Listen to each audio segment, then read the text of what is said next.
നമുക്കൊക്കെ ചിലപ്പം ജോർജിയൻ ഫുഡുകളിൽ ഏറ്റവും കൂടുതൽ അറിയുന്നത് ഖാച്ചാപ്പൂരി ആയിരിക്കും. പക്ഷെങ്കിൽ ഖാച്ചാപ്പൂരി നമ്മൾ വിചാരിച്ച ആളല്ല.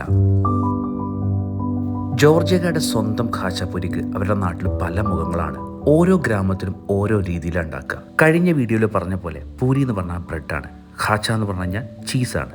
ഇമറൂളി, സിലുഗുനി പോലത്തെ ലോക്കൽ ചീസുകളാണ് ഇതിനു വേണ്ടി ഇവർ ഉപയോഗിക്കുക. ബ്രെഡിനിടയിൽ ചീസ് വെച്ചിട്ട് സ്റ്റഫ് ചെയ്യുന്ന ഒരു ടെക്നിക്ക് ഉണ്ട്. ഇമറൂളി റീജിയനിൽ ഇത് ഒറിജിൻ ആയതുകൊണ്ട് തന്നെ ഇതിന് ഇമറൂളി ഖാച്ചാപ്പൂരി എന്ന് വിളിക്കും.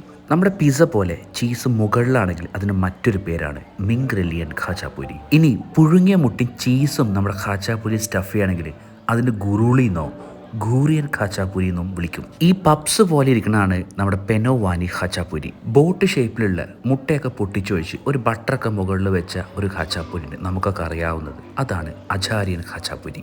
ജോർജിയൻ ബ്രെഡിൻ്റെ വിശേഷങ്ങൾ ഇവിടെ ഒന്നും തീരുന്നില്ല.